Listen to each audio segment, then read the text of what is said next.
Percepções Proféticas. Uma busca mais profunda é uma série educacional cristã produzida por pastores da Igreja da Verdade em todo o mundo.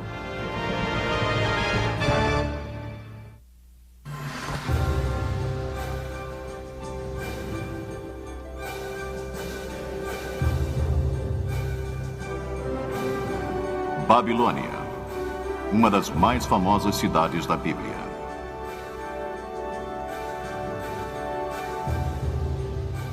Babilônia, o império que dominou o mundo antigo como centro de comércio, de poder militar, de cultura e religião.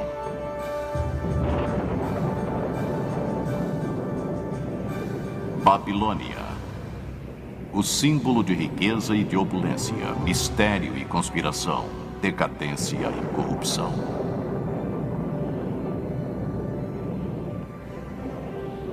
Babilônia, a cidade imperial de Hammurabi e de Nabucodonosor, seu maior rei.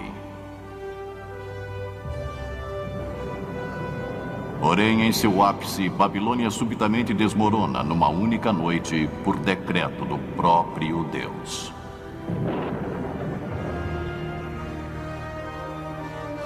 Isso foi há mais de 2.500 anos. Hoje, a Babilônia está surgindo novamente na planície da Mesopotâmia. Sua reconstrução parcial chamou a atenção dos teólogos, estudiosos e professores de profecias da Bíblia. Para alguns, isso sinaliza o surgimento da temida Babilônia, a Grande, prevista no livro do Apocalipse. Mas que relevância teria para nós atualmente? E por que o legado da Babilônia continua a nos fascinar? Unam-se a nós enquanto exploramos a Babilônia, passado, presente e futuro. Numa distribuição Comev. Olá, eu sou Neil Earl. Durante anos como ministro e como historiador, eu me senti fascinado pelo Oriente Próximo, principalmente como se relaciona com a Bíblia. Sabe, quando pensamos nos lugares onde os eventos da Bíblia ocorreram, nós geralmente pensamos em Belém, onde Jesus nasceu, em Nazaré, onde ele cresceu, ou talvez em Jerusalém, onde ele foi crucificado. Mas muitos eventos famosos da Bíblia tiveram lugar numa terra a centenas de quilômetros de onde Jesus vivia, numa parte do mundo chamada Mesopotâmia. Mesopotâmia significa a terra entre os rios Tigre e o Eufrates. Hoje, muito da antiga Mesopotâmia se encontra nas fronteiras do Iraque moderno. A Mesopotâmia é conhecida como o berço da civilização. Algumas de suas cidades datam do começo do registro da história. Possivelmente a mais famosa seja a Babilônia.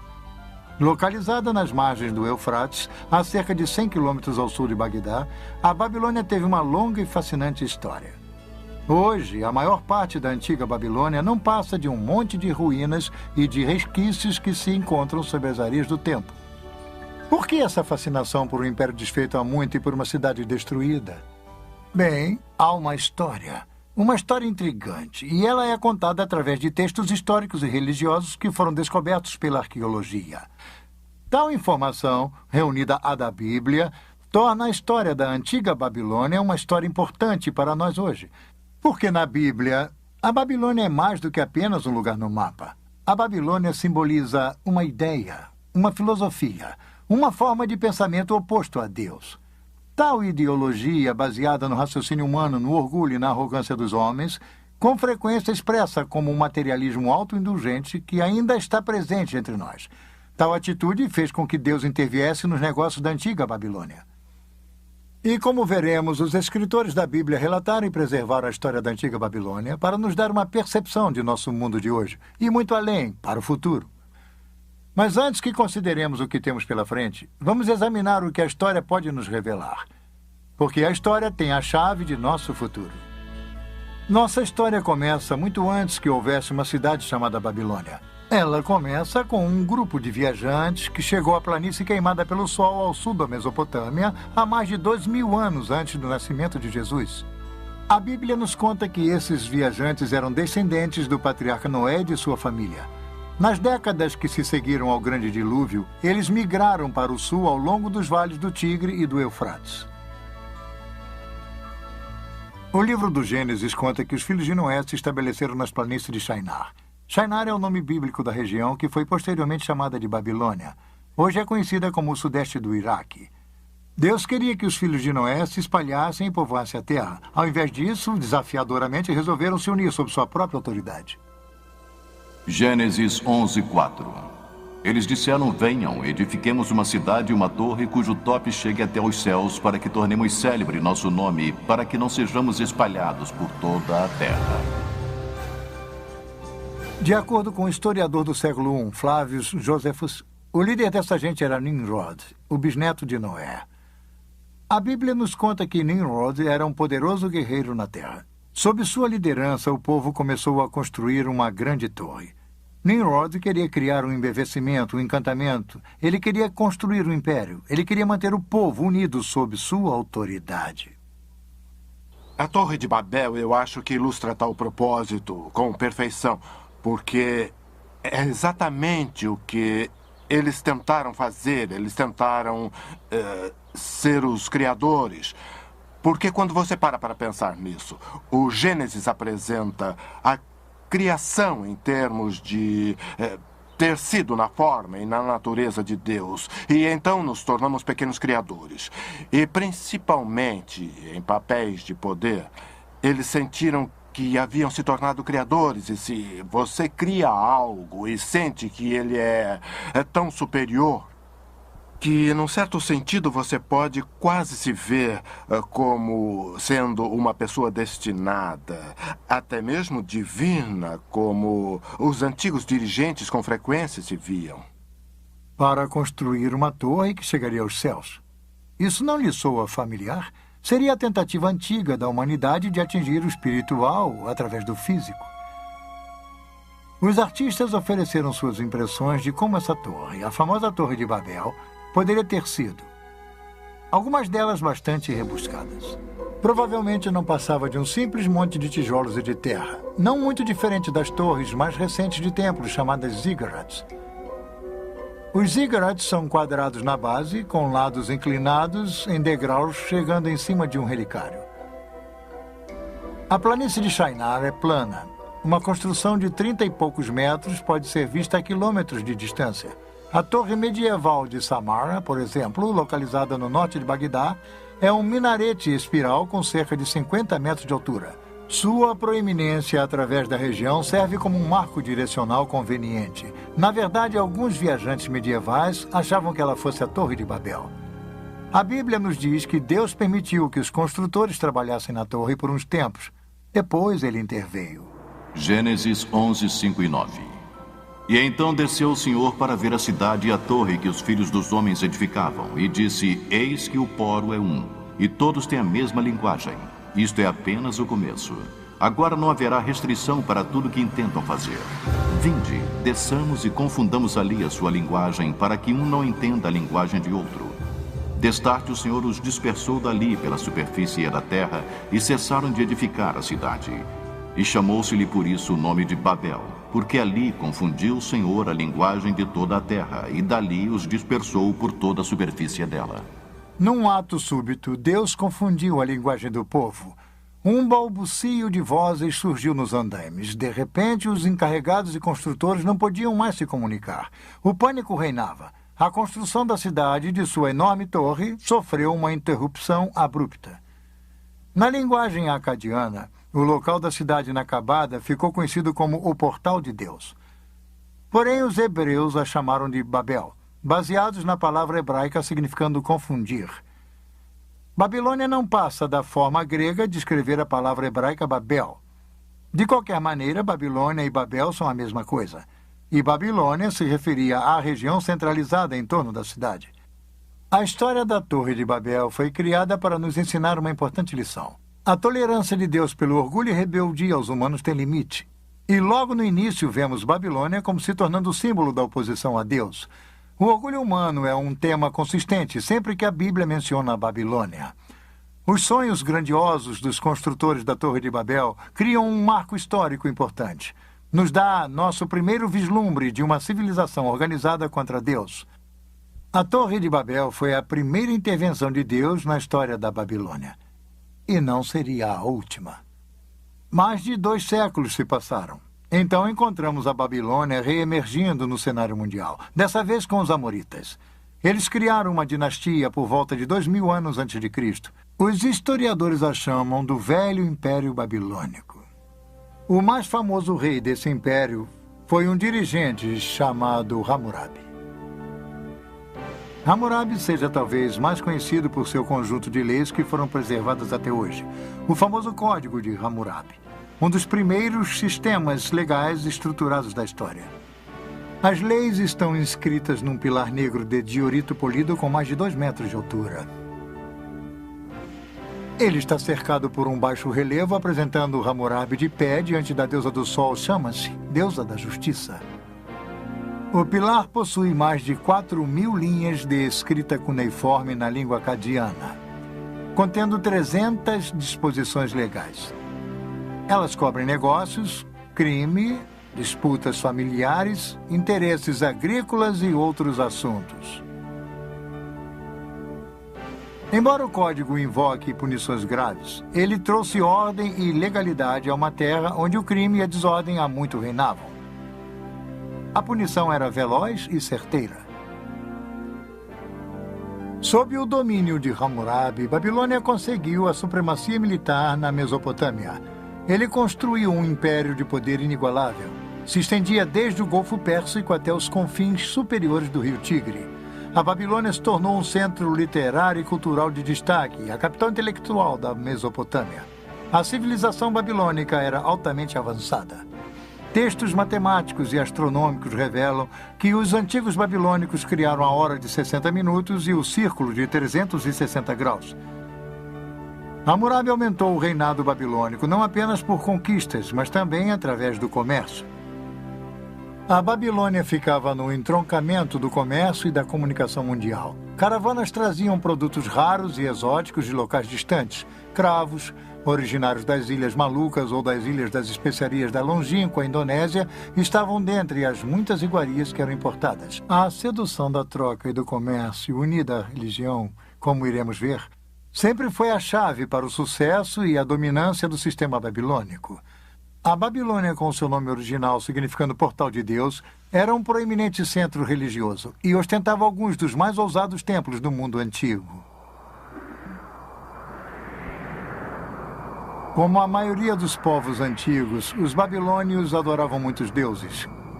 Sua religião se concentralizava na idolatria. Eles temiam as forças da natureza nos desertos ressequidos da Mesopotâmia. A linha entre a sobrevivência e a prosperidade era, na verdade, muito tênue. Chuvas demasiadas ou escassas demais poderiam acabar com todo o suprimento de alimento do ano. Os babilônios adoravam várias divindades, buscando nelas piedade e proteção, realizando intrincados e, às vezes, assustadores rituais. Os deuses precisavam ser aplacados. No mundo antigo, quem controlava a religião controlava as pessoas. Por isso, não era de admirar que os babilônios acreditassem que seu rei reinava como o representante terreno de Deus.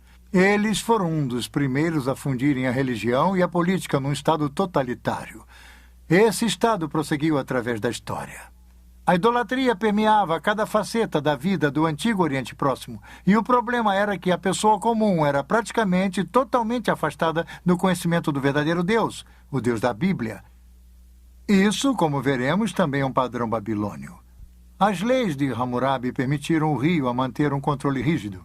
Afinal, a Babilônia fora construída com trabalho escravo, e tal estado exigia uma completa subordinação do indivíduo a seu poder e a seus deuses.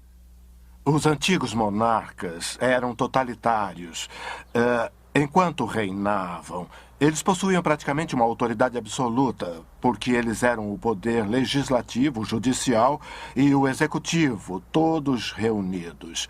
Praticamente, em termos históricos, todos os reis, de certa forma, se estabeleceram como pequenos deuses. Há muito poucos reis que reconhecem Deus em termos de um poder maior do que o deles. Ou eles podem usar a linguagem, mas eles se consideram como estando acima da lei, como os intérpretes máximos da lei. Então, eu sempre digo que há apenas há alguns reis que não se consideravam pequenos deuses. Hammurabi criou um dos maiores impérios do Antigo Oriente Próximo. Ele estabeleceu a base para uma civilização que iria perdurar por mais de 1000 anos após sua morte. Mas era uma civilização baseada no poder, no prestígio, na busca da riqueza e com pouco conhecimento do Deus Criador. Até mesmo a dinastia de Hammurabi não conseguiu durar para sempre. Depois de um reinado de mais de 40 anos, tribos bárbaras das montanhas do leste chegaram para atacar e enfraquecer a Babilônia. Um longo período de conflitos começou. Cerca de 1600 anos antes de Cristo, a Babilônia foi saqueada e queimada por outro povo mencionado na Bíblia, os hititas. Os hititas levaram as riquezas e os prisioneiros da Babilônia para a distante Anatólia, nossa moderna Turquia. Mais tarde, os assírios, bem conhecidos de leitores do Velho Testamento, conquistaram a Babilônia. Séculos de caos político iriam se instalar até que a Babilônia surgisse novamente como uma cidade independente. A primeira grande era da Babilônia havia se acabado. A antiga Assíria era um dos poderosos rivais da Babilônia. Este enorme touro alado assírio com cabeça humana é um testemunho contumaz do poder da Assíria. O Império Assírio era uma enorme máquina militar, amplamente encarada como um dos reinos mais brutais e opressores da história. Em 689 a.C., um golpe impõe ainda mais humilhação sobre a Babilônia. Na tentativa de dominar uma revolta babilônica, as hordas assírias sob o rei Senacherib pilham e queimam a Babilônia e jogam todos os escombros no Eufrates. Os assírios inundam a cidade. Até suas fundações são destruídas. Senacherib se gaba. Eu tornei sua destruição mais completa do que a feita pela enchente, para que nos dias que virão o local da cidade, seus templos e deuses não sejam lembrados. Eu a extirpei totalmente através da inundação e a transformei numa campina. Senacherib deixou a Babilônia achando que havia lhe dado o golpe fatal. Ele estava redondamente enganado. A Babilônia não se abate assim tão facilmente. Ela se ergueria novamente para aclamar sua vingança. E foi exatamente o que aconteceu. O local da Babilônia foi eventualmente ocupado e reconstruído pelos caldeus. Foram os caldeus que finalmente humilharam a orgulhosa Assíria. Foi no ano de 612 a.C. quando os caldeus atacaram as muralhas de Nínive, capital da Assíria. Nínive caiu. Foi totalmente destruída. Hoje, as ruínas de Nínive atestam a destruição quase total da antiga cidade. O desaparecimento de Nínive foi tão completo que só foi redescoberta há 150 anos. O poder da Assíria havia sido domado, mas sob os caldeus, Babilônia estava de volta com sua vingança. E aí está uma grande chave para a história e a profecia bíblica. A Babilônia. Esta grande cidade, este grande inimigo simbólico de Deus, emerge repetidamente do abismo da destruição. Ela reaparece sempre nos diversos estágios da história, influenciando o curso da civilização. A queda assíria deixou um vácuo que tanto o Egito quanto a Babilônia procuraram preencher. 1000 anos após a Era de Ouro de Hammurabi, a Babilônia finalmente tinha a chance de reganhar a proeminência e o prestígio que um dia foram seus. E estávamos no verão de 605 a.C. Forças babilônias bem armadas realizaram um ataque rápido e decisivo contra os egípcios. Suas forças se confrontaram em Caxemir, ao norte da Assíria. A batalha custou ao Egito seu controle do Oriente Médio. Agora, quase um milênio após Hammurabi, a Babilônia mais uma vez mantinha um poder indiscutível no Antigo Oriente Próximo. Sim, a Babilônia estava de volta. Mas será que uma Babilônia ressurgente, reconstruída, poderia evitar a sorte que havia assolado a cidade de Nimrod e o império de Hammurabi? Somente o tempo iria dizer. Babilônia, passado, presente e futuro.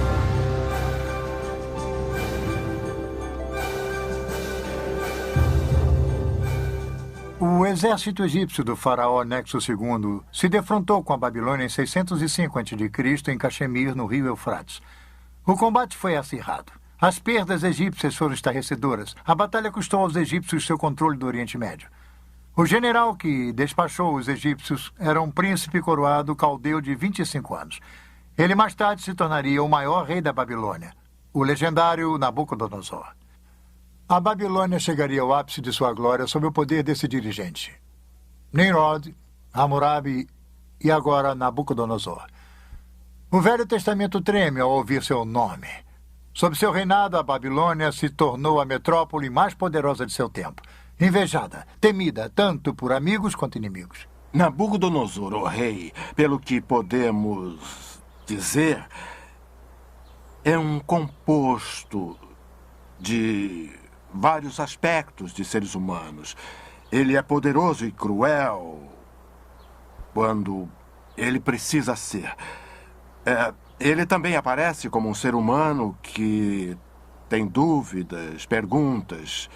Ele não consegue responder a todas as perguntas. Então ele tenta se cercar daqueles que, pelo menos, podem responder a algumas dessas perguntas. E se eles não as respondem muito bem, ele os elimina.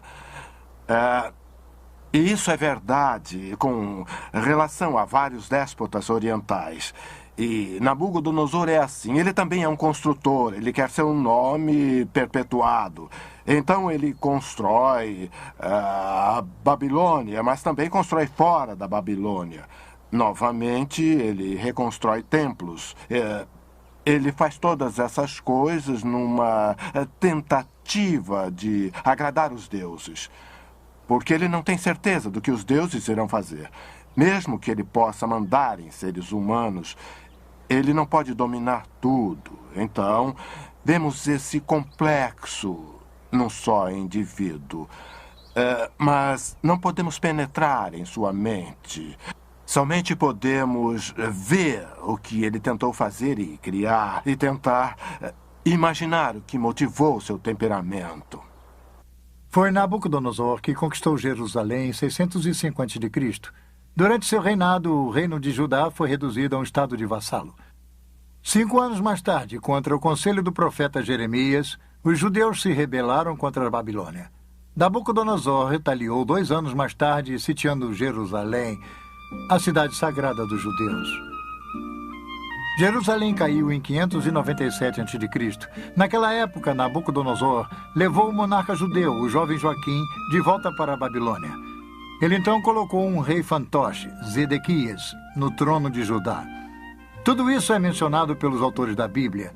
É interessante notar que alguns desses detalhes são confirmados por inscrições encontradas nas ruínas da própria Babilônia. Este bloco de barro do Museu Britânico, chamado de Crônica de Nabucodonosor, foi traduzido em 1956. Ele registra a derrota dos egípcios em Caxemir em 605 a.C. Nos conta sobre a subida de Nabucodonosor ao poder, menciona a conquista de Jerusalém e a nomeação de Zedequias como rei fantoche em Judá. Esta é uma confirmação surpreendente dos famosos eventos da história bíblica. Mas, uma década mais tarde, a Judéia se rebelaria pela última vez. O rei fantoche de Jerusalém, Zedequias, fez uma trama com os egípcios. Nabucodonosor reagiu com um ataque final devastador.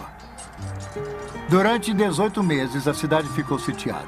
Finalmente, no verão de 587 a.C., Nabucodonosor conquistou e dessa vez destruiu Jerusalém e seu templo.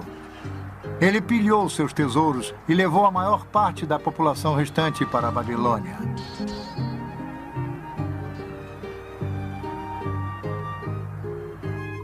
O reino da Judéia deixou de existir. Os judeus se tornaram um povo em exílio. Uma pungente lembrança disso é relatada no Salmo 137. Esta bela canção expressa a extrema tristeza dos judeus cativos, chorando por sua terra natal. By the rivers of Babylon, we sat down and wept when we remembered Zion.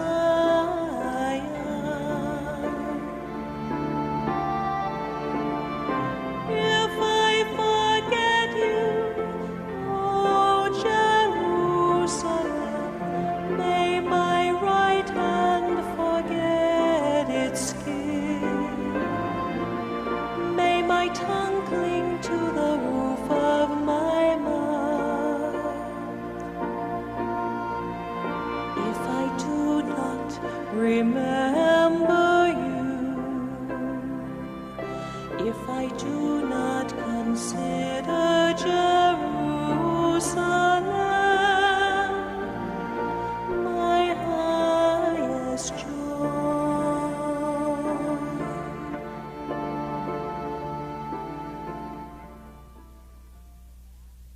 Babilônia estava no auge de sua glória quando os exilados judeus chegaram. Os cativos da Babilônia ficaram pasmos quando a viram. De acordo com os historiadores gregos, a Babilônia era maior em esplendor do que todas as cidades do mundo conhecido. Vinham visitantes de muitas partes para ver as maravilhas da Babilônia. Nabucodonosor foi um grande construtor, assim como um grande general, como Ramsés II no Egito, como Salomão em Israel. A Babilônia de Nabucodonosor era uma cidade de magníficos palácios, templos, parques e jardins. A escala e o tamanho gigantesco da cidade era surpreendente. Sua população estava estimada entre 100 e 200 mil. Era a maior cidade da Terra. Nosso detalhado conhecimento sobre a Babilônia de Nabucodonosor é resultado do trabalho árduo de um arqueólogo alemão, Robert Caldwell.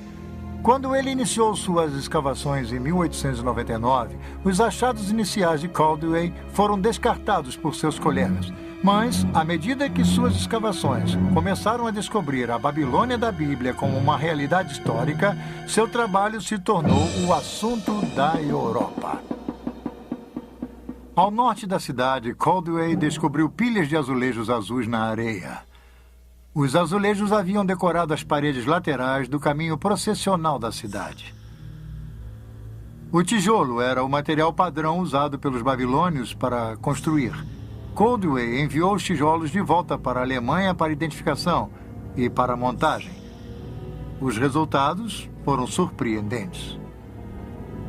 Aqui no Museu Pergamon, em Berlim, estão os tijolos originais da época de Nabucodonosor, todos montados. Esses magníficos leões, por exemplo, eram um símbolo da deusa Istar, uma das maiores divindades da Babilônia. Havia 120 desses leões ladeando o caminho para o enorme portão de Istar. Esta é a visão do caminho processional da Babilônia de hoje. As pedras que formam a pavimentação são as mesmas sobre as quais Nabucodonosor caminhou. Suas paredes foram parcialmente reconstruídas por arqueólogos, e embora elas não tenham os belos leões de tijolos brilhantes que uma vez se adornavam, elas ainda fornecem a ideia da magnificência dessa famosa avenida. Um homem se impressionou com as descobertas de Caldwell, um diretor pioneiro de filmes, D.W. Griffith. Em 1916, Griffith produziu Intolerância, um filme histórico sobre a desumanidade do homem para com o homem. O tema central no filme de Griffith era uma espetacular reprodução da vida na Babilônia, com o clímax da queda da cidade.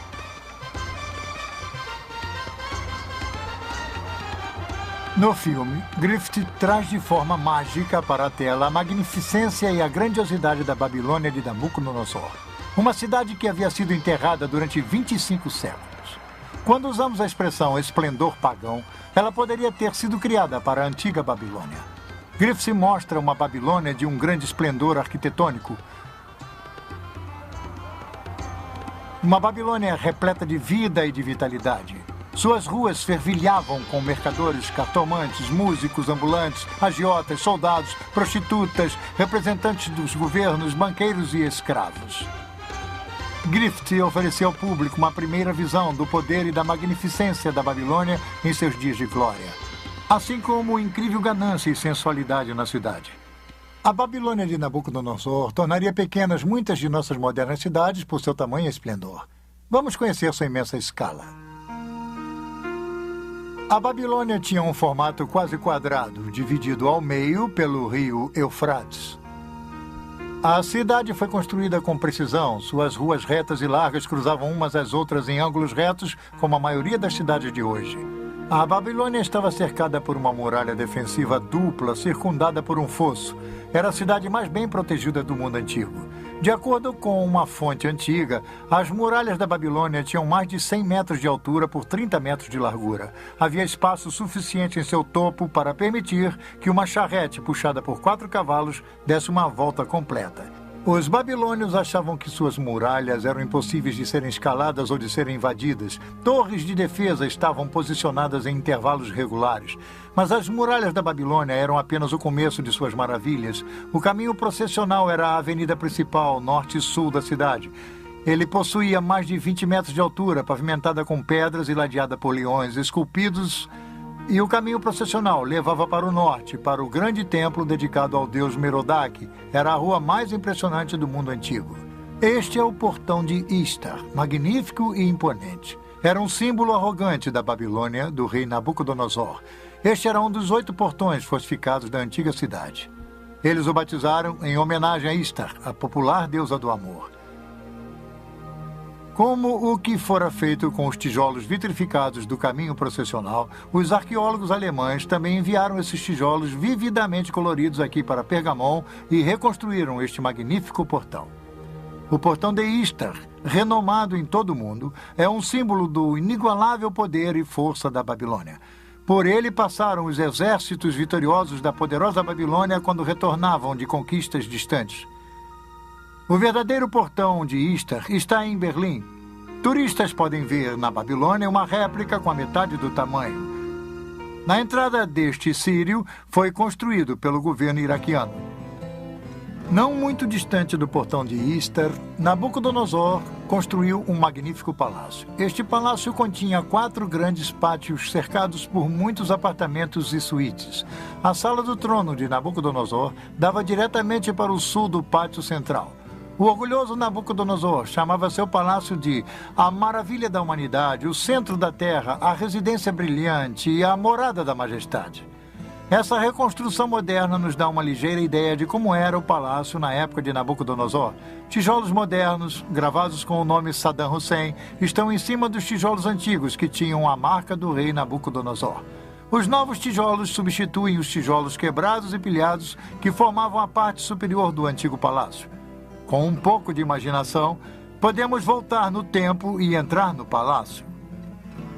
Passar pela entrada principal, cruzar o pátio leste para um segundo pátio e então para o grande pátio central. Este pátio central que está sendo reconstruído é uma área aberta que mede 66 metros por 60.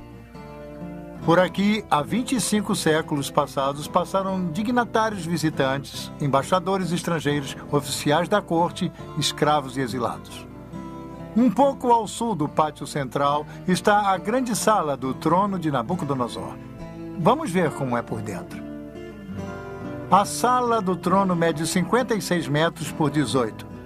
Ela se compara em tamanho com a famosa Sala dos Espelhos em Versalhes, na França.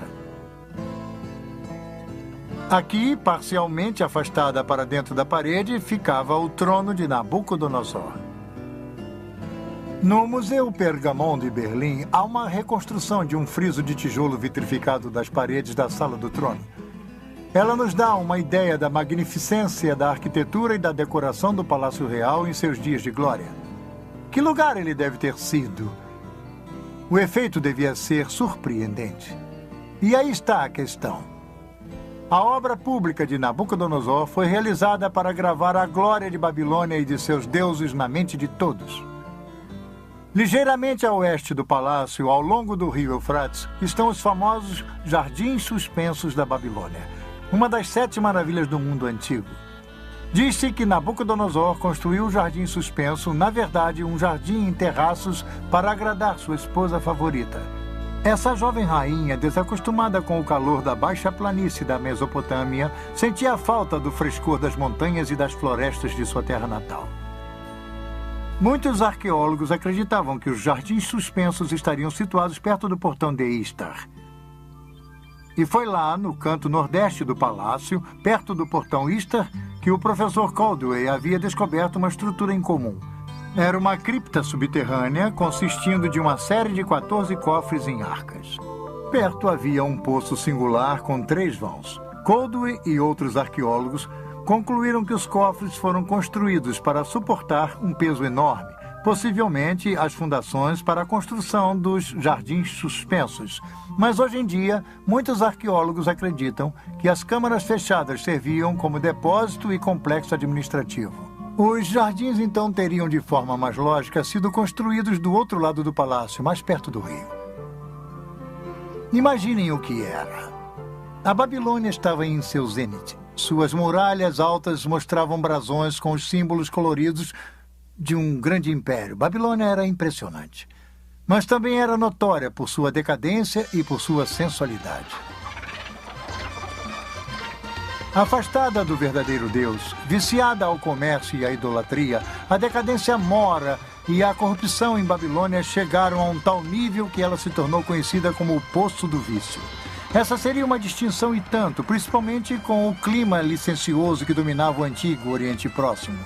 Novamente vemos a Babilônia como um símbolo de tudo que é oposto aos caminhos de Deus. Obcecado por seus prazeres malévolos e repleto de orgulho por seus grandes feitos, o povo da Babilônia, assim como seu rei, se encaminharam para o seu dia de ajuste de contas.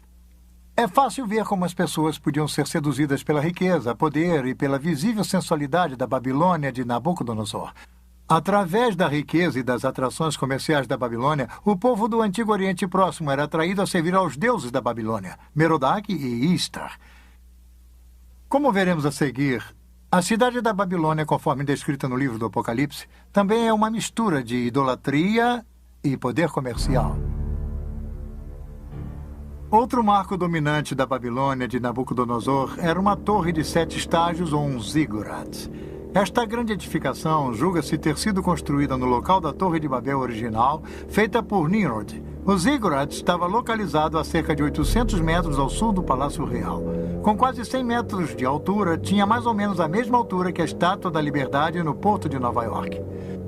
Os babilônios a chamavam de Etemenanque, a casa da fundação dos céus e da terra. Ela possuía em seu topo um templo coberto com tijolos brilhantes azuis.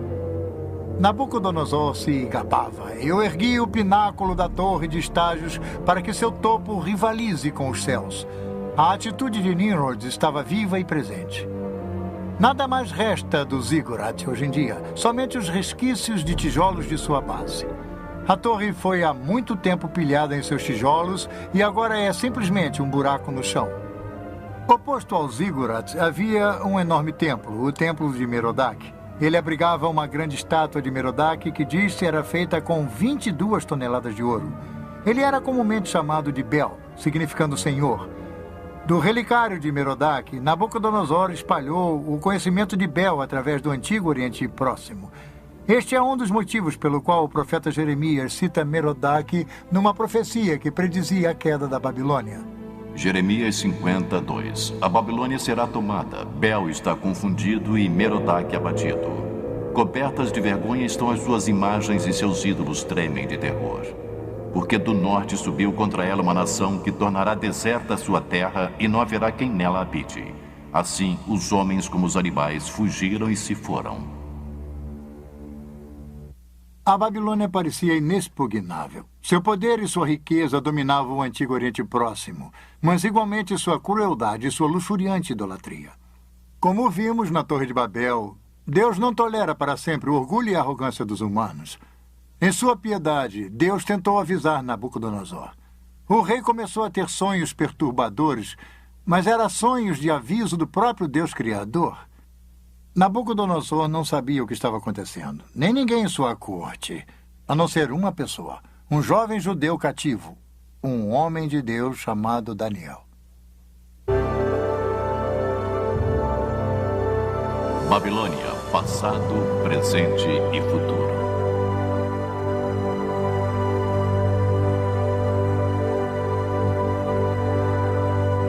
Nabucodonosor construiu o maior império do Antigo Oriente Próximo. Como general, ele era invencível. E também era um regente astuto. Quando os exércitos do rei haviam levado Daniel e outros proeminentes cidadãos de Jerusalém para a Babilônia, Daniel foi colocado na própria corte de Nabucodonosor. Os reis antigos, com frequência, escolhiam estrangeiros para preencher postos chaves, porque eles não eram uma ameaça ao trono, o que alguém de sua própria identidade étnica ou nacional poderia ser. Então, eles usavam um estrangeiro, como um judeu, porque usavam sua habilidade e, ao mesmo tempo, não se sentiam ameaçados por tal indivíduo. Dentre esse grupo seleto, Daniel e seus 3 companheiros, Sadraque, Mesaque e Abednego. Embora eles fossem cativos, permaneceram leais ao verdadeiro Deus, ao Deus de Israel. Suas experiências em resistir ao materialismo e à idolatria estão entre as melhores histórias conhecidas da Bíblia. Quando os 3 amigos de Daniel se recusaram a adorar uma estátua de ouro que Nabucodonosor havia colocado, o rei, envaidecido, os condenou à famosa fornalha ardente. Daniel 3, 19 e 25. Então Nabucodonosor se encheu de fúria e, transtornado o aspecto de seu rosto contra Sadraque, Mesaque e Abed-nego, ordenou que se acendesse a fornalha 7 vezes mais do que se costumava. Ordenou aos homens mais poderosos que estavam no exército que atassem a Sadraque, Mesaque e Abed-nego e os lançassem na fornalha de fogo ardente. Então estes homens foram atados com os seus mantos, suas túnicas e chapéus e suas outras roupas e foram lançados na fornalha sobremaneira acesa. Porque a palavra do rei era urgente e a fornalha estava sobremaneira acesa. As chamas do fogo mataram os homens que lançaram de cima para dentro a Sadraque, Mesaque e Abed-nego. Estes 3 homens caíram atados dentro da fornalha sobremaneira acesa. Então o rei Nabucodonosor se espantou e se levantou depressa e disse a seus conselheiros: Não lançamos nós 3 homens atados dentro do fogo? Responderam ao rei: É verdade, ó rei. E ele tornou e disse: Eu, porém, vejo 4 homens soltos que andam passeando dentro do fogo sem nenhum dano, e o aspecto do quarto é semelhante a um filho dos deuses. Para ganhar vantagem, Nabucodonosor chamou Sadraque, Mesaque e Abed-nego para ficarem ao seu lado. O fogo não havia feito mal a seus corpos, nem eles cheiravam a fumaça. Numa reviravolta surpreendente, Nabucodonosor louvou o Deus que enviou seu anjo para salvá-los e os promoveu a altas posições em seu reino. A relação entre Daniel e Nabucodonosor era de fato estranha. De um lado havia Nabucodonosor, rei pagão do mundo conhecido, cujos feitos ousados se baseavam na força militar e no trabalho escravo. Do outro, um jovem escravo judeu, trazido de sua terra natal para a Babilônia. Um servo do verdadeiro Deus e, apesar disso, leal a seu rei. Nabucodonosor é apresentado como sendo, pelo menos no livro de Daniel, relativamente simpático ao Deus de Israel e ao Deus de Daniel. Mas dizer que Nabucodonosor era alguém que havia colocado sua fé no Deus de Israel e de Daniel, eu diria que não. Esses reis antigos eram grandes políticos e eles tomavam decisões a esse respeito que eram tomadas, eles achavam, a seu próprio favor. Foi quando Daniel se encontrava preso na Babilônia que ele e o rei começaram a ter sonhos perturbadores e visões. Deus estaria fornecendo aos dois uma visão do futuro. O 2º capítulo do livro de Daniel registra um sonho particularmente perturbador de Nabucodonosor. Daniel o descreve.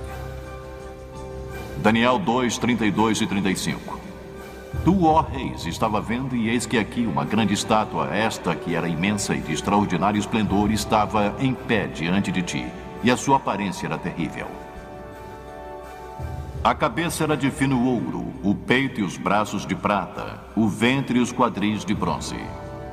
As pernas de ferro, os pés em parte de ferro, em parte de barro.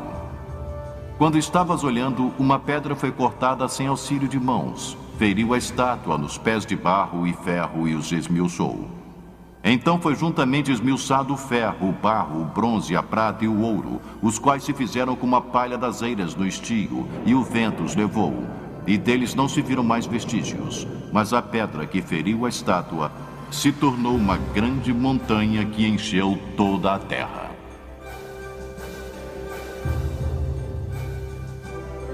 Não foi à toa que este sonho perturbou Nabucodonosor.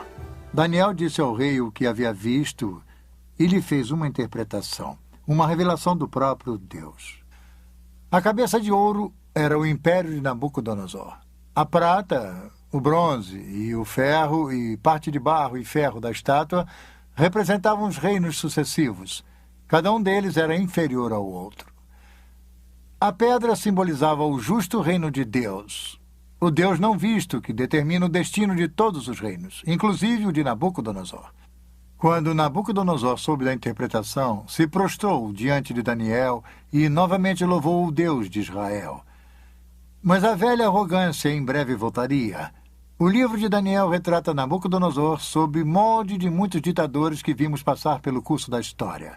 Era orgulhoso e dado a ataques de raiva. Controlava um grande império, mas não conseguia se controlar. Daniel avisou a Nabucodonosor que Deus, que controlava todos os reinos da terra, o humilharia gravemente se não mudasse o seu comportamento. Os avisos caíram em ouvidos surdos. Ao invés de dar a glória a Deus, Nabucodonosor se viu como uma fonte da grandiosidade. O livro de Daniel descreve como Deus humilha o orgulhoso rei e como Deus o ensina que havia um reino bem mais poderoso do que a Babilônia. Um reino espiritual. O reino de Deus. Um dia, ao caminhar no teto de seu palácio, Nabucodonosor, do alto de sua grandiosidade, olha para a cidade. Ele não pôde evitar e se gabou. Daniel 4, 30, 31 e 33. Não é esta grande Babilônia que eu edifiquei para a casa real com meu grandioso poder e para a glória da minha majestade? Falava ainda o rei quando desceu uma voz do céu. A ti se diz, ó rei Nabucodonosor, já passou de ti o reino. No mesmo instante se cumpriu a palavra sobre Nabucodonosor e foi expulso de entre os homens e passou a comer erva com os bois. O seu corpo foi molhado do orvalho do céu até que lhe cresceram os cabelos como as penas da águia e as suas unhas como as das aves.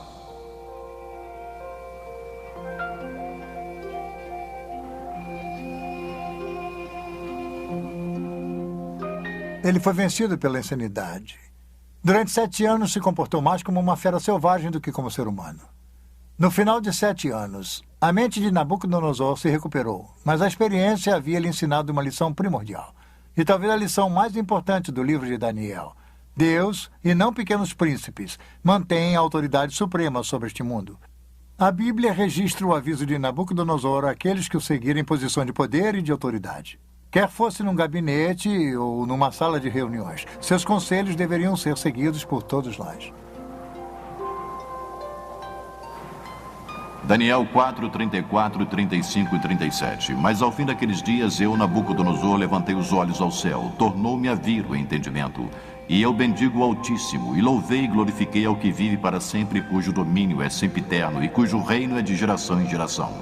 Todos os moradores da terra são por ele reputados em nada, e segundo a sua vontade ele opera com o exército do céu e os moradores na terra. Não há quem lhe possa deter a mão nele dizer que fazes. Agora, pois, eu, Nabucodonosor, louvo, exalto e glorifico ao Rei do céu, porque todas as suas obras são verdadeiras e os seus caminhos justos, e pode humilhar aos que andam na soberba. Mas se Nabucodonosor aprendeu uma lição importante, seus descendentes não aprenderam. Após um reinado de 43 anos, Nabucodonosor morreu em 562 a.C. Foi sucedido por 4 reis num período de 7 anos, cada sucessor mais fraco do que o outro. O último rei de Babilônia foi Nabonide ou Nabone. Ele assumiu o trono em 55 a.C.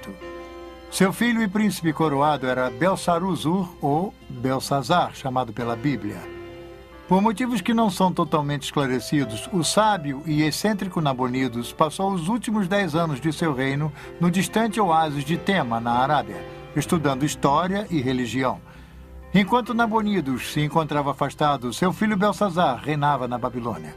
Agora temos um fascinante relato detetivesco da Bíblia. Durante séculos, o nome de Belsazar não foi encontrado em outro lugar a não ser no livro de Daniel. Os historiadores citavam Nabonidos como sendo o último rei da Babilônia, mas nada de Belsazar. Não é de admirar que alguns céticos tenham rejeitado as declarações de Daniel sobre Belsazar, rotulando-as de ficção, ou um dos erros históricos da Bíblia. Porém, em 1854, vários pequenos cilindros de barro apareceram. Eles foram encontrados aqui, em Ur, na Mesopotâmia. Tinham inscrições com relatos da reconstrução de um zigurates pelo rei Nabonidos. As inscrições eram concluídas com orações pela saúde de Nabonidos e de seu filho mais velho, o príncipe coroado, Belsazar. E quanto a mim, Nabonidos, o rei da Babilônia, proteja-me de pecar contra qualquer divindade exaltada e me conceda uma vida longa, e no coração de Belsazar, meu filho primogênito, crie o temor pela exaltação da divindade.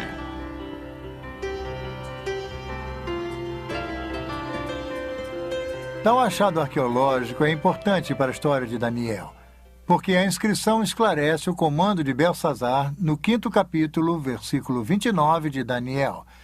É aí que Belsazar proclama Daniel como o 3º maior regente do reino. Nabonidos era o 1º, Belsazar o 2º e Daniel o 3º. Este é um exemplo notável da precisão da Bíblia. Foi durante o reino de Belsazar que Deus deu a seu profeta Daniel outra importante visão. Novamente, ele avistou um quadro profético. Daniel viu uma sucessão de impérios que iriam controlar o antigo Oriente Próximo a partir de seus dias. Daniel 7, 3 e 7. 4 animais grandes diferentes uns dos outros subiam do mar. O primeiro era como leão e tinha asas de águia. Enquanto eu olhava, foram-lhe arrancadas as asas. Foi levantado da terra e posto em 2 pés como homem, e lhe foi dada a mente de homem. Continuei olhando e eis aqui o segundo animal, semelhante a um urso, o qual se levantou sobre um dos seus lados. Na boca, entre os dentes, trazia 3 costelas e lhe diziam: levanta-te, devora muita carne.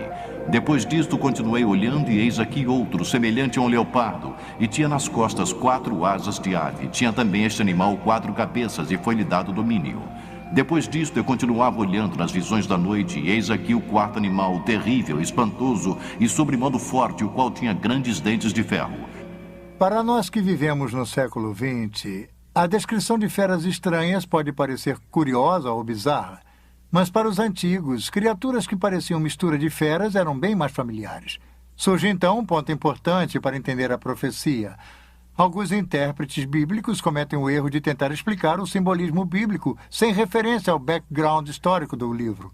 Especulações elaboradas são necessárias. Para evitar essa armadilha, é essencial determinar o significado de um capítulo ou de um texto em seu ambiente natural. O importante é o que isso significou para as pessoas que ouviram pela primeira vez. Este é um princípio sólido para um bom estudo bíblico. Para as pessoas do tempo de Daniel, animais compostos tinham um significado. Vivendo e trabalhando na Babilônia, Daniel via essas descrições todos os dias. Vamos pegar, por exemplo, o famoso dragão de Merodach. Era o tema de decoração preferido da cidade, utilizado por artistas para ornamentar o portão de Istar. É uma fera híbrida ou composta. Tem as patas dianteiras de um felino, as patas traseiras têm garras como uma ave de rapina, a cabeça tem 2 chifres como uma víbora árabe com chifres, e o rabo termina num ferrão de escorpião. Essas estranhas feras místicas tinham um significado religioso importante para os antigos babilônios. Então, quando Daniel registrou os animais estranhos em sua visão, no capítulo 7, ele se deu conta que a visão iria ser significativa para a Babilônia. Um anjo explicou a Daniel que as 4 bestas eram os 4 impérios que iriam dominar o antigo Oriente Próximo.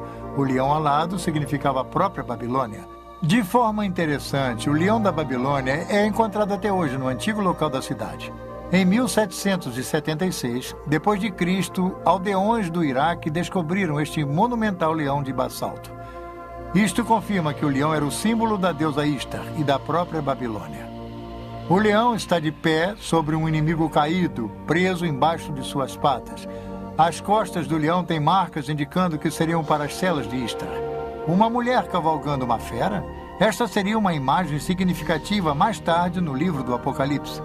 De acordo com muitos comentaristas, o urso da visão de Daniel simbolizava os medas e os persas, e com certeza o Império Medo-Persa substituiu o babilônico.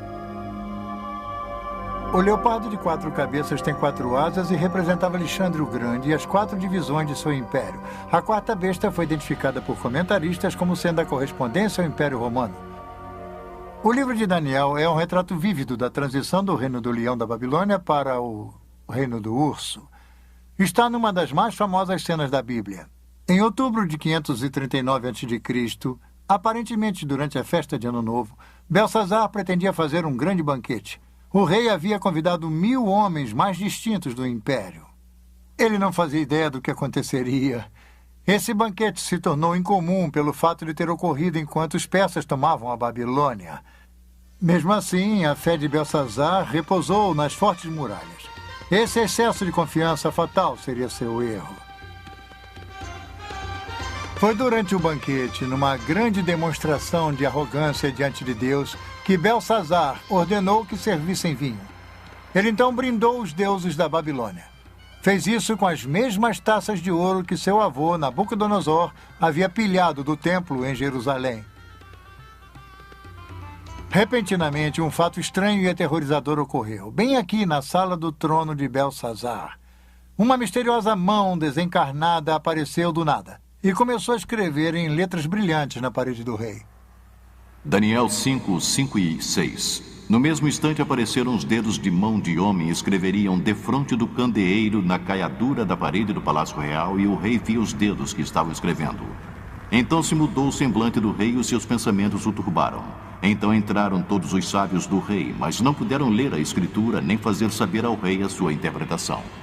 Daniel 5, 13 e 17. Então Daniel foi introduzido à presença do rei e disse: todavia lerei ao rei a escritura e lhe farei saber a interpretação. Daniel 5 e 25. E esta, pois, é a escritura que se traçou: Mene, Mene, Tekel e Parsim. Esta é a interpretação de cada palavra. Mene, contou Deus o teu reino e deu cabo dele. Tekel, pesado, foste na batalha e achado em falta. Pere, seu reino foi dividido e dado aos medas e aos persas.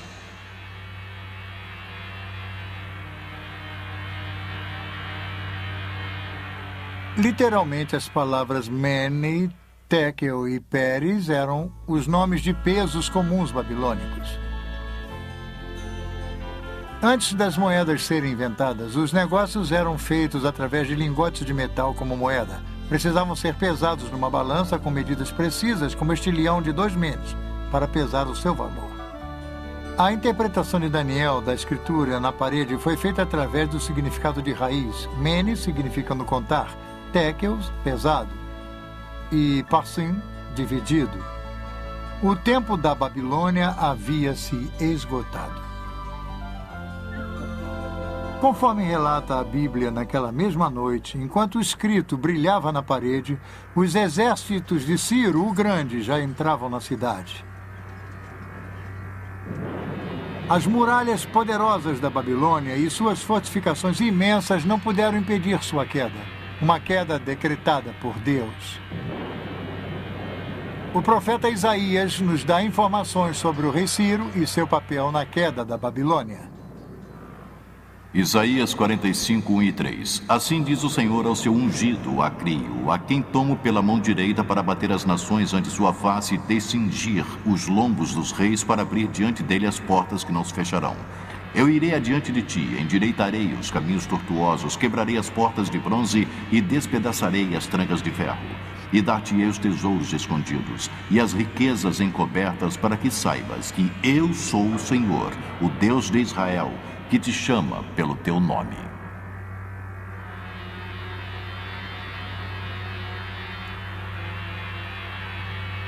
A Escritura nos dá a ideia da forma surpreendente com que Ciro capturou a Babilônia.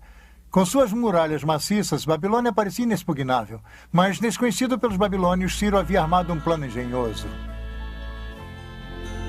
A Bíblia não fornece os detalhes, mas é descrito em grande detalhe pelos antigos historiadores Heródoto e Xenofon. Enquanto Belsazar festejava, tropas persas estavam ocupadas rio acima, desviando o curso do rio Eufrates. O rio normalmente fluía por baixo dos portões maciços e entrava pela cidade. Aí os persas cavaram um canal. Isso redirecionou o rio para um velho leito. O Eufrates começou a ficar mais baixo, permitindo que os persas atravessassem por baixo dos portões e entrassem na Babilônia. Relatos nos contam que Ciro colocou um espião na cidade, e naquela noite ele destrancou os portões da muralha interna. Através desses portões, o exército de Ciro entrou na cidade e os babilônios foram totalmente surpreendidos. A Babilônia era tão grande que, quando as partes externas foram invadidas, os que moravam no centro da cidade não sabiam do ataque. Belsazar e seus convidados continuavam com seu desafio idólatra a Deus até que foi tarde demais, como o livro de Daniel nos conta. Naquela mesma noite, Belsazar, rei dos babilônios, foi assassinado. A maior cidade da antiguidade havia sido tomada. A cabeça de ouro de Daniel 2 foi substituída pela arca e pelas armas de prata. O leão pelo urso. A Babilônia era o colosso econômico do mundo antigo, mas havia se tornado um exemplo de decadência moral e de corrupção. Seus líderes haviam se embebedado com o próprio poder. A queda da Babilônia nos ensina uma lição que às vezes esquecemos. Deus reina na história. É uma lição para nós hoje em dia. A Babilônia acabou como grande potência. Mas a Babilônia já havia caído antes. Será que se ergueria novamente? Babilônia, passado, presente e futuro.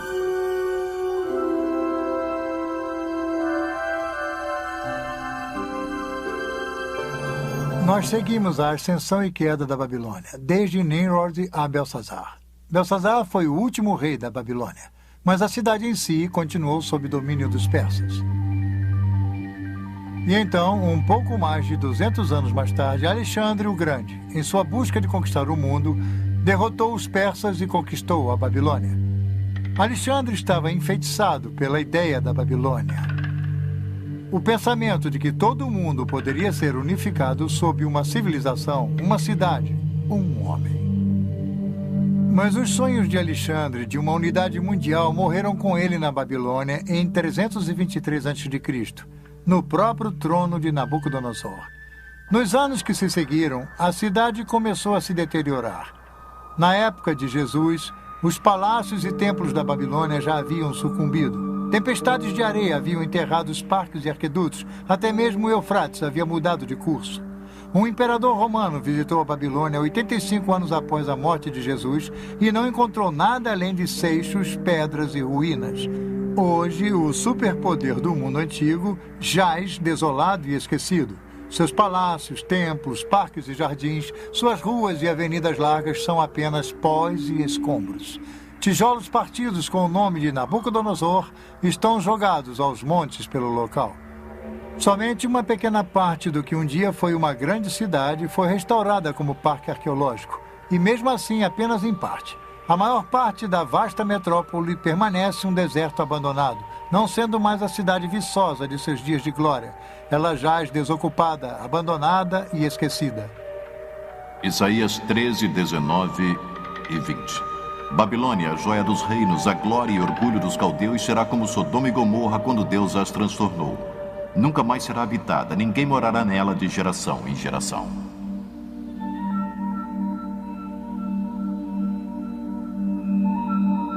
O escrito na parede havia previsto o final da Babilônia como uma cidade desenvolvida, mas não seria o final da Babilônia como uma ideia. Até mesmo Alexandre o Grande ficou seduzido pelo legado, e quando chegamos ao Novo Testamento, encontramos que a Babilônia se torna mais do que uma mera localidade geográfica. A Babilônia simboliza uma ideologia, uma atitude, a epígrafe de uma civilização organizada em oposição a Deus. Eu descreveria a Babilônia como sendo uma cidade que simboliza em escritura aquela na qual haveria o auge do poder humano e como ele reina, conquista e tudo mais através da história.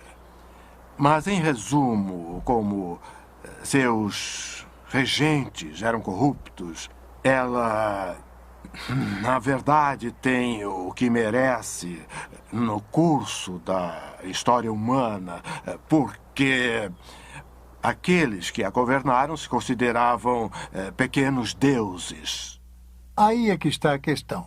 Em todas as épocas, o povo de Deus viveu em meio a uma Babilônia espiritual, um mundo sem Deus. Em tal mundo, um mundo em busca do físico e do material, motivado pelo lucro, pouco se tem pensado ao reino espiritual, ao reino de Deus. Isso seria, como vimos, o padrão babilônico. E, nesse sentido, a Babilônia continua presente.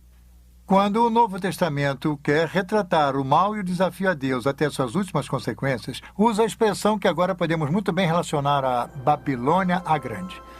A expressão é encontrada no último livro da Bíblia, o misterioso Apocalipse ou o livro das profecias.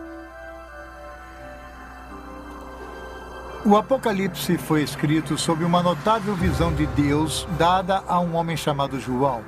Sua visão é com frequência considerada uma das partes da Bíblia mais difíceis de ser entendidas. Está repleta de estranhas imagens, visões e sons, e uma das mais conhecidas seria a dos misteriosos 4 cavaleiros.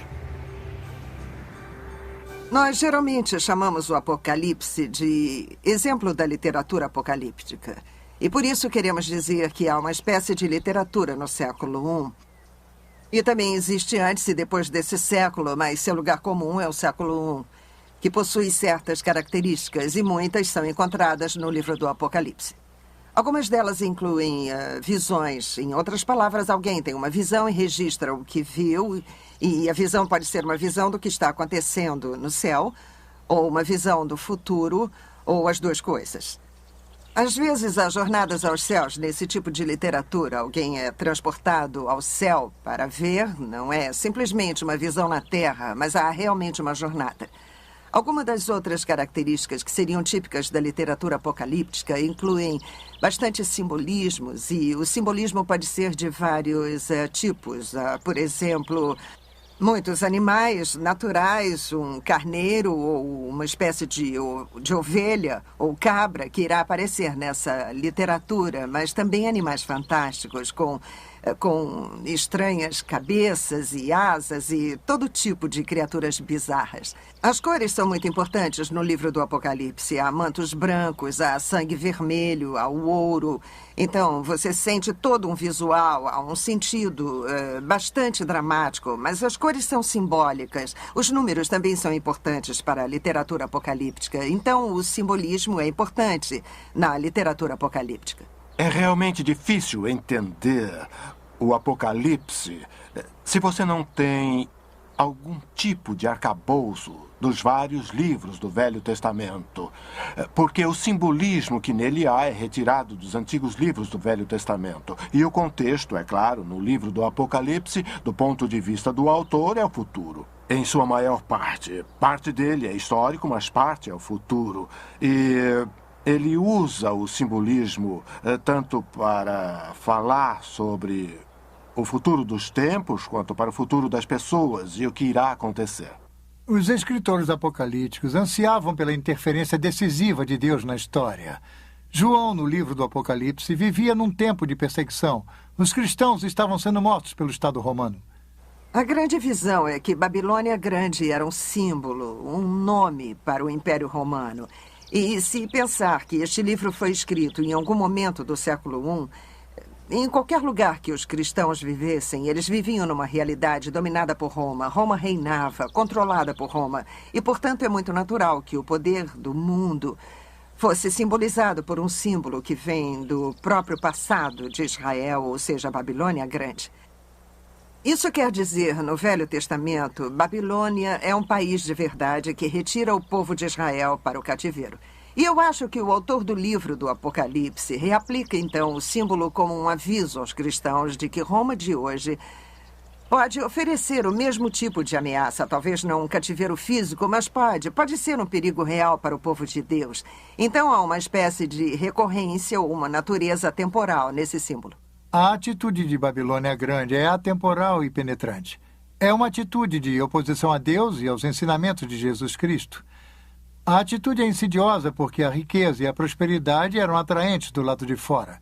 Por isso, as referências à Babilônia Grande nos capítulos 17 e 18 do livro do Apocalipse têm muita importância para nós hoje. Apocalipse 17, 3 e 4. E vi uma mulher montada numa besta escarlate, besta repleta de nomes de blasfêmia, com 7 cabeças e 10 chifres. Achava-se a mulher vestida de púrpura e de escarlate, adornada de ouro, de pedras preciosas e de pérolas. Na sua fronte estava escrito um nome, mistério, Babilônia a Grande, a mãe das meretrizes e das abominações da terra. Então o anjo me disse, a mulher que viste é a grande cidade que domina sobre os reis da terra.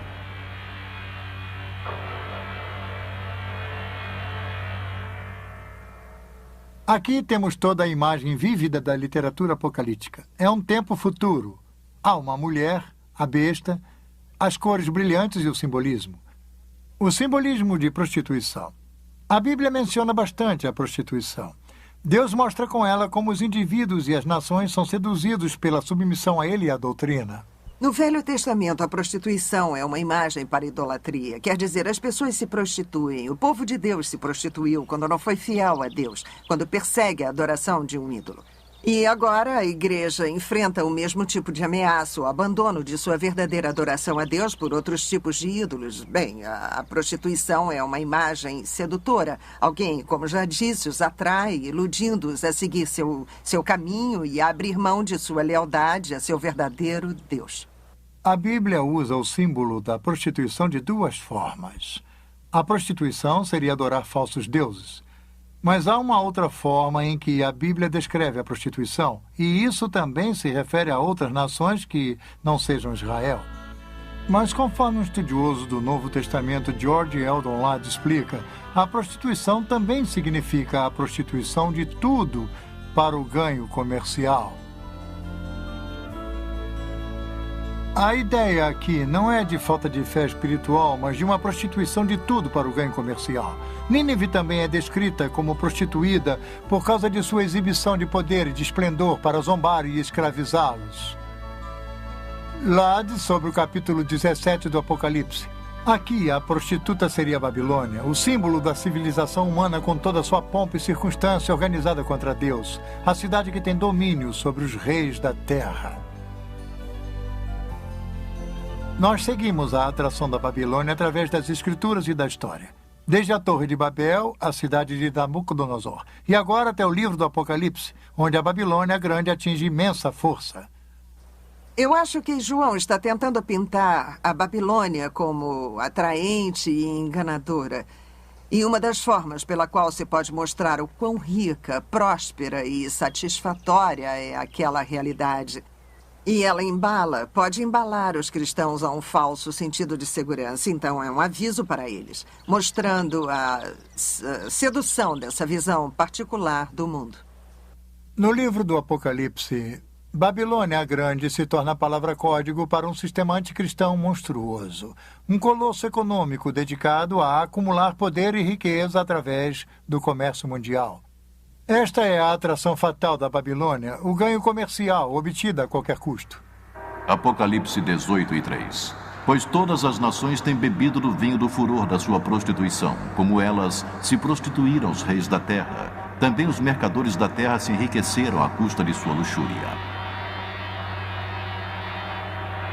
Ao longo dos séculos, muitos tentaram identificar a Babilônia com nações específicas, impérios e até mesmo com igrejas.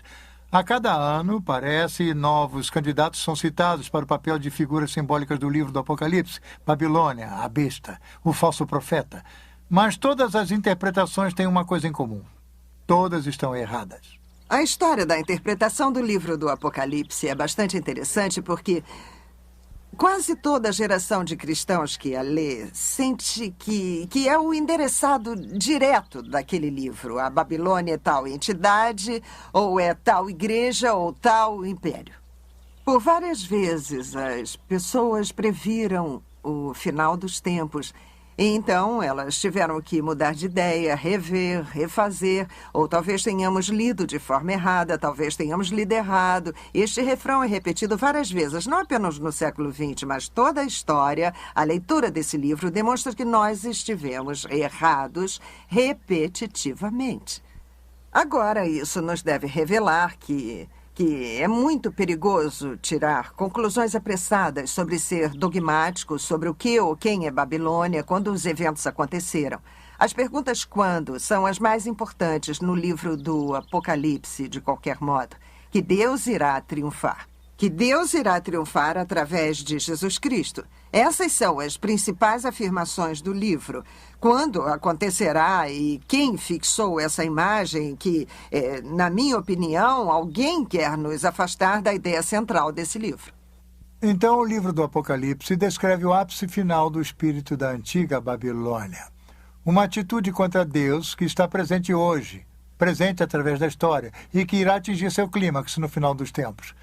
Mas não importa o que haja pela frente, o triunfo supremo de Deus sobre todas as coisas está assegurado.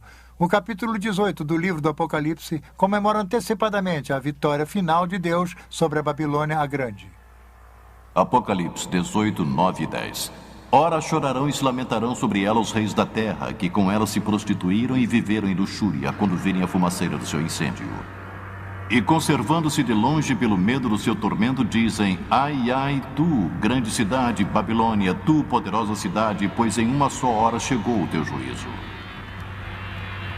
E sobre ela choram e pranteiam os mercadores da terra, porque já ninguém compra a sua mercadoria. Os mercadores dessas coisas que por meio dela se enriqueceram, conservar-se-ão de longe pelo medo do seu tormento, chorando e pranteando. Então um anjo forte levantou uma pedra como grande pedra de moinho e arrojou-a para dentro do mar, dizendo: assim com ímpeto será arrojada a Babilônia, a grande cidade, e nunca mais será achada.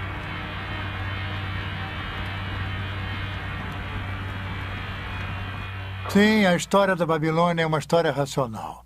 Aquela velha cidade enterrada na planície da Mesopotâmia se tornou símbolo de uma sociedade dominada pela ganância. Uma sociedade que se afastou cada vez mais do conhecimento de Deus. Isso lhe parece familiar? João descreve um mundo muito parecido ao nosso de hoje em dia. Os mercadores no Antigo Oriente Próximo enriqueceram pela exploração do prazer. Muitos negociantes de hoje em dia fazem a mesma coisa. Negócios e compras geralmente são feitos baseados na ganância, no dinheiro e no poder. Muitos indivíduos se aproveitam do sistema para enriquecer, explorando os jovens, os velhos, os incultos e os desafortunados.